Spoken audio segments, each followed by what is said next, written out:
क्या देखती हैं, कैसे क्या है माहौल यहाँ का? मेरा नाम मिसेस रानी चौहान है और मैं सैन समाज से पंचकूला की डायरेक्टर हूँ। और जी कुछ दिन पहले मैंने ये अपने घर बुलाए थे दोनों हस्बैंड वाइफ, लड़की की मदर इन लॉ और फादर इन लॉ।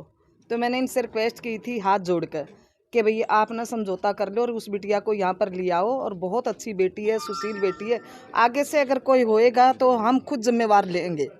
तो इनने कोई वो नहीं किया। तो इसकी मदर इन लॉ ने मेरे को बाहर एक साइड में बुला कर और मुझे कहती कि मैडम प्लीज़ आपसे रिक्वेस्ट है, 1-1.5 लाख रुपये दे देंगे और उसका फैसला करवा दो। मैंने इनको समझा कि 1-1.5 लाख रुपये में तो कुत्ता बिल्ली भी नहीं आता, आप कैसी बात कर रहे हो। तो फिर जी ने मेरे को बाहर ले जाकर कहा, कहती मैं अपने हस्बैंड से साइड करके ना आपको ना 2 लाख रुपये दे दूँगी और मेरा पीछा छुटवा दो बाहर से बाहर। तो हमने फिर कहा कि भैया आप अपने घर जाइए, ये बात अब समाज तक आ गई है और समाज की बेटी है। आप मानते हैं कि क्या पैसों को देकर क्या रिश्तों को खरीदा जा सकता है? देखिए पैसे से तो आज कुछ भी नहीं कर सकते। पैसा बहुत गंदी चीज़ है और पैसा इतनी अच्छी चीज़ है, मरते हुए की जान बता देता है हॉस्पिटल में। और पैसा इतना गंदा है कि भी रिश्तेदार भाईचारा किसी को किसी के लायक नहीं छोड़ता। पर मैं नहीं चाहती आज एक बेटी की ज़िंदगी ख़राब है, कल दूसरी बेटी की ज़िंदगी ख़राब होए। उसके बाद ये है कि भी हम सैन समाज से हैं, अब ये फ़ैसला हमने अपने हाथ लिया है और ये बहुत ही नॉर्मल घर से है, कोई इतना वजूद नहीं है घर का कि भी इस लड़की को दोबारा बिठा दें कहीं अको कर लें। तो इसलिए हमने यह अपने हाथ में लिया। गौतम जी लगातार आप इस तरीके के मामले हैंडल करते हैं, देखते हैं, तो आज आपको क्या दिखाई पड़ रहा है जब यहाँ पहुँचे हुए थाने में? देखिए सुबह 8:30 बजे की बात है, पवार साहब का फ़ोन आया था कि इस तरह का मैटर है, एक बेटी है हमारी पानीपत डिस्ट्रिक्ट की और यहाँ MDC में ब्याह रखी है। हमारा विधानसभा क्षेत्र है तो हर बात की हमारे पास खबर रहती है और लोग हमारे से संपर्क करते हैं और ये तो हमारी पार्टी के ही लोग हैं। तो इन्होंने बताया कि इस तरह दहेज प्रकरण का मैटर है, साल सवा साल ब्याह को हुआ है, 3 महीने लड़की रही है सिर्फ, उसके बाद ये लोग तंग करने लग गए।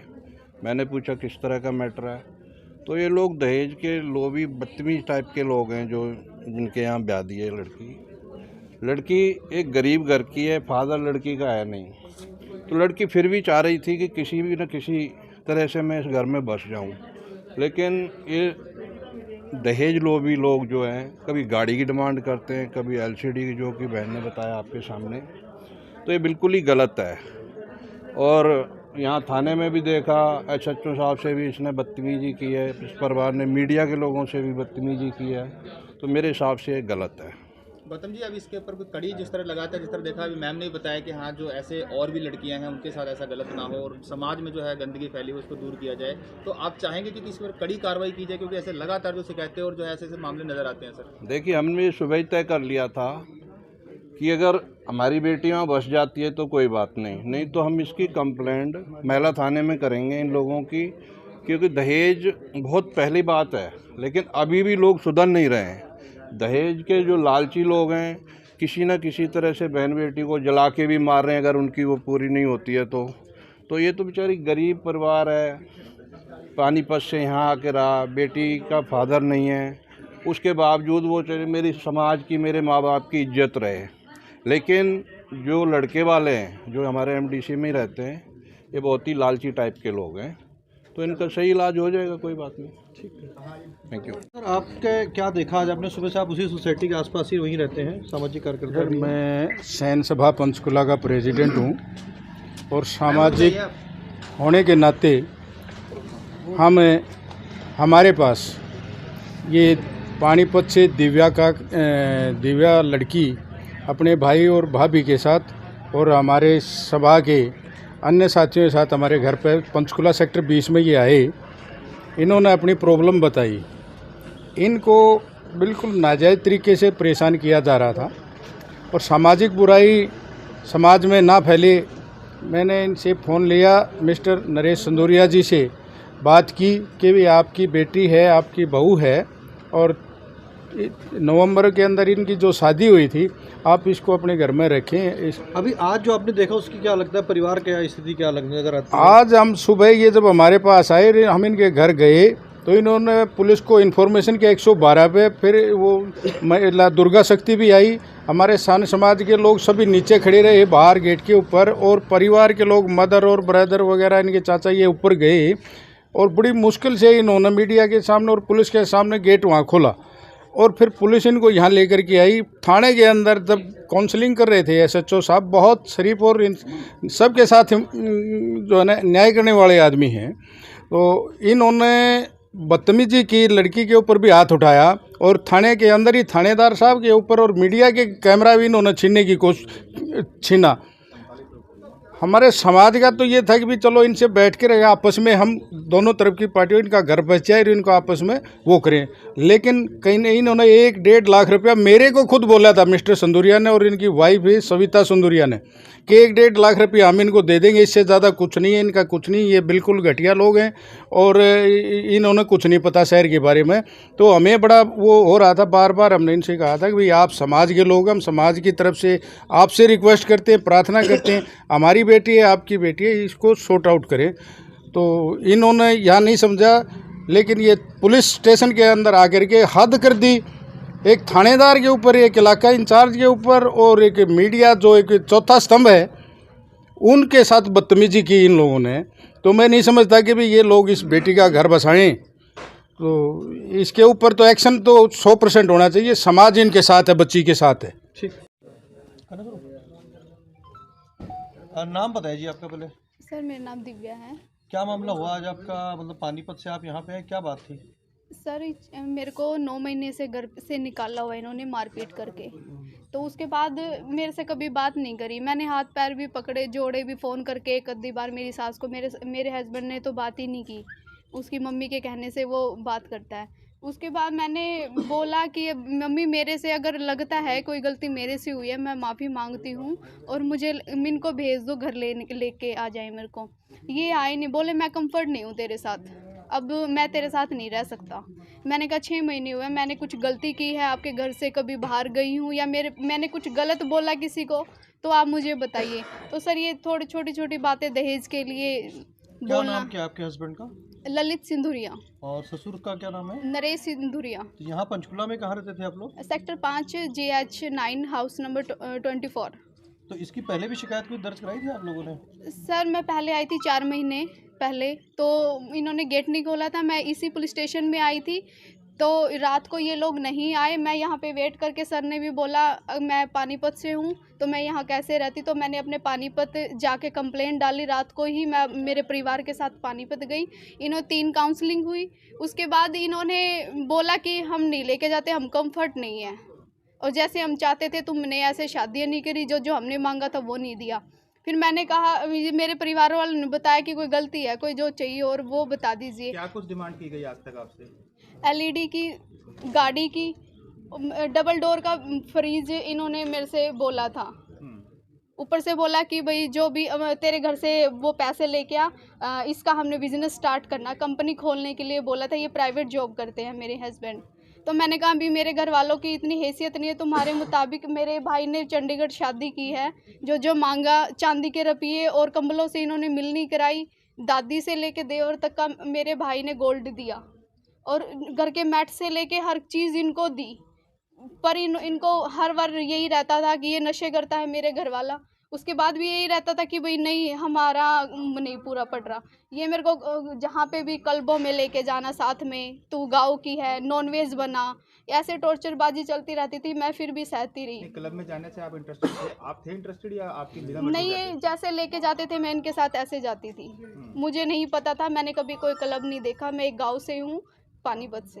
आपके ससुर ने यहाँ तक आरोप लगे, पहले भी आप बड़ा परेशान करते थे, नंबर भी चेंज करते थे मोबाइलों का, बार बार अपने आप बिना बताए आप घर चले जाते थे, अपने आप मायके चले नहीं जाते थे। सर, इन्होंने आके मेरे को बोला तू अपने घर वालों से बात नहीं करेगी, अब वो तेरे रिश्तेदार हैं और नंबर चेंज कर। इन्होंने मेरे को प्राइवेट नंबर दिलाया बिलिंग वाला, वो मेरा बिल नहीं भरा, मेरे को नहीं पता था, मेरे वो बिल के कारण वो बंद हो गया। फिर मैंने अपना नया नंबर लिया, मैंने उनसे फ़ोन किया, मैंने कहा मम्मी पापा मेरे चैट कॉलिंग मेरे पास भी सब कुछ है, मैंने जो इनको किया, पर इन्होंने मेरा कोई रिस्पॉन्स नहीं दिया। मेरे पति का नंबर तक चेंज करा दिया मेरी सास ने कि कभी इससे बात ना कर ले, तो मेरा कभी इनसे कोई कांटेक्ट नहीं हो। आज मैं अपने मम्मी, अपने भाइयों को, 1-2 अपने बड़े को लेके मैं घर आई थी कि मेरे को अपना घर बसाना और मैं अपने घर जाऊंगी। मैं शादी से लेके अब तक क्या आपके साथ कोई मारपीट भी की गई है? हाँ जी सर। कितनी बार? सर 2-3 बार। हाँ जी, मेरी गला पकड़ा था मेरे हस्बैंड ने। मेरे ससुर ने बोला मैं डीजीएम रिटायर हूँ, तुम्हारी औकात नहीं है, जैसे हम रखेंगे ऐसे रहना है, तेरे घर वाला कोई इंटरफेयर नहीं करेगा और कोई आएगा नहीं यहाँ पे। ऐसा ही कुछ सुनने में आया कि आपके पति ने आपसे बताया था कि वो एप्पल फैक्ट्री में काम करते हैं, ऐसा कुछ? हाँ क्या जी, वो ऐसा एप्पल कुछ? कंपनी में काम करते हैं। उन्होंने बोला था 50,000 मेरी सैलरी है और जैसे हम चाहते थे हमारे मुताबिक शादी नहीं की। नहीं तो तो क्या, आपको क्या मतलब 50,000 सैलरी बताते थे, लेकिन करते क्या है फिलहाल वो? आप वो टेली परफॉर्मेंस का है उनका जॉब। क्या सैलरी है उनकी? ये मुझे 50,000 बता रखी है, मुझे नहीं पता मेरे को वो कहाँ है, कहानी मोहाली आपको में क्या बता। मतलब कि ऐसा क्या लग रहा है कि आपको पसंद नहीं कर रहे हैं? क्या कहीं उनका अफेयर तो नहीं चल रहा है, ऐसा कुछ? नहीं सर, अगर ऐसे बात है तो मैं खुद बोलती हूँ, मेरा समाज है, पुलिस स्टेशन है, कहीं पे भी मेरे को खड़ा करो। मेरे अगर जो मेरे पर एलिगेशन है। आपको क्यों नहीं पसंद कर रहे हैं कि क्या उनका कहीं लड़के का कहीं अफेयर तो नहीं, ऐसा कुछ शक है आपको? नहीं सर, उसका मेरे सामने ऐसा कभी नहीं आया, बस ये कल्बों में जाता है। जैसे उसकी मम्मी कहती है ले 10,000 पे अपना इंजॉय कर, ऐसे ऐसे ही रहता है इनका। ये है कि गांव की लड़की है, बच्चे के लिए शादी की थी, मेरे घर का वंश चल जाएगा, पर ये नशे का आदी है और अपनी जिंदगी अपना अलग से जीना चाहता है। माता जी भी हैं और भाई भी हैं आपके। माता जी बताएं कि आप कुछ इस तरह से आज यहाँ पर पहुंचे हैं, क्या कुछ लग रहा है आपको कि क्या सही हो रहा है ये जो हो रहा है? आज परिवार आप थाने में पहुंचे हुए हैं। सही कड़ा हो रहा है, ये तो गलत हो रहा है बेटा, क्या करा? नहीं क्या करे तो ठीक है, समाज में अब बैठे हैं, अब सारा समाज आपके साथ है, थाना आपके साथ है जी, तो आपको इंसाफ मिलेगा? आपको लग रहा है कि अब थाने तक बात पहुंचे, इंसाफ मिलेगा आपको, आपके बेटे को इंसाफ मिलेगा? देखो मिल जाओ तो जी। आप कैसे कैसे आरोप लगा रहे हैं जी? जिस तरह से रिकॉर्डिंग्स वगैरह कुछ आई है आपके पास, क्या कुछ है पूरा मामला वो? जी, इन्होंने पहले बोला कि भाई ऐसे ऐसे बात है और आप ऐसा करो, हमारी तो लड़का सुन नहीं रहा है, आप बंसल को फ़ोन कर लो, बंसल की बात मान लेगा। मैंने बोला कि भाई कौन जी? पता नहीं जी, इन्हीं के रिलेटिव में से हैगा, इनके साथ BSNL दफ्तर में ही काम करते थे वो, जो कि मैंने इनको बोला कि जब आप लोगों ने शादी करी थी तो तब आप दोनों ही आए थे, माता पिता और लड़का, 3 बंदे आए थे, और आपके चाचा वगैरह भी आपने लोगों ने खुद सोच के, देख के, समझ के, अच्छे से अच्छा समझ के, बढ़िया है, हमें पसंद है, तब ये सब बातें करी थी। तो आप मेरे को ये कि इस थर्ड पर्सन को किस लिए बोल रहे हो कि आप उससे जाके उसके पैर पकड़ो और उससे बात करो? मैं कहा जी बेटा आप लोगों का है, बंसल का तो नहीं है ना। दहेज की डिमांड की? दहेज के लिए बोला था जी कि हमारे को डबल डोर का अलमारी वाला फ्रिज दो, ठीक है, और हमें एक 60-62 वाली इंची हॉल के लिए, बड़े हॉल के लिए LCD चाहिए हमें, ठीक है, और हमारे को, मेरा बेटा कार वो नहीं चलाता, बाइक वगैरह, ठीक है, पंडित ने मना कर रखा है, और इसको कार लेकर दो। कौन सी कार की डिमांड की गई थी जी? कार की इन्होंने बड़ी से बड़ी मांगी थी, बोला था कि भाई हमारे को तो 30-35 लाख की फॉर्च्यूनर वगैरह या कोई क्रेटा वगैरह। कुछ रिकॉर्डिंग बता रहे हैं जो आपके पास है, कुछ रिकॉर्डिंग, वो क्या रिकॉर्डिंग में है कुछ? उन रिकॉर्डिंग में जी इन्होंने बोला कि भाई ऐसा है कि हम नहीं लेके आ रहे और तुम लोगों ने तो हमारी हैसियत के हिसाब से नहीं हो, और अपना ऐसा करो 1-1.5 लाख रुपए, 1 लाख रुपए लो और अपना हिसाब करो और यहाँ से अपना सामान लेके चले जाओ। जो वैल्यू उन्होंने 1.5 लाख रुपए लगाई, जो 1-1.25 साल उसने रिश्ता निभाया, उसका 1-1.5 लाख रुपए वैल्यू लगाई गई। हाँ जी सर। ठीक है। अभी आप लोग थाने में आए हुए हैं, यहाँ पे क्या मामला हुआ? जी हम इन लोगों के घर गए थे, हम प्यार से अपने परिवार को लेके कि भाई आप लोग गेट खोल दीजिए, हम अपनी लड़की का घर बसाना चाहते हैं, हाथ जोड़ के विनती है, आप इनको लड़की को रख लीजिए, हम अब वापसी चले जाते हैं। और मेरे चाचा जी, मेरी मदर जी, मेरे बड़े भाई, छोटे भाई और कुछ मेरे सैन समाज के मेरे साथ देने के लिए कि भाई हम दोनों तरफ का समझौता करके लड़की का घर बसाएंगे, इसलिए हम लोग आए थे। लेकिन इन्होंने गेट नहीं खोला और बोला कि हाँ तुम चले जाओ यहाँ से, हम नहीं गेट खोल लेंगे, जो मर्जी करो।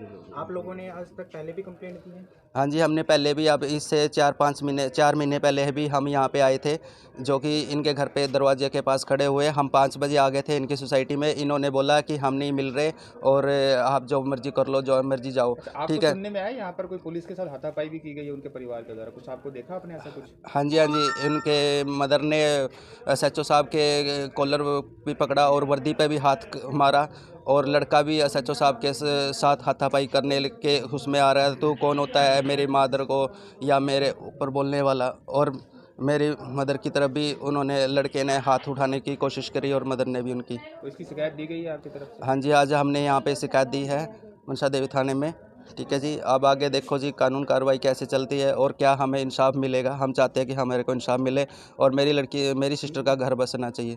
ठीक है।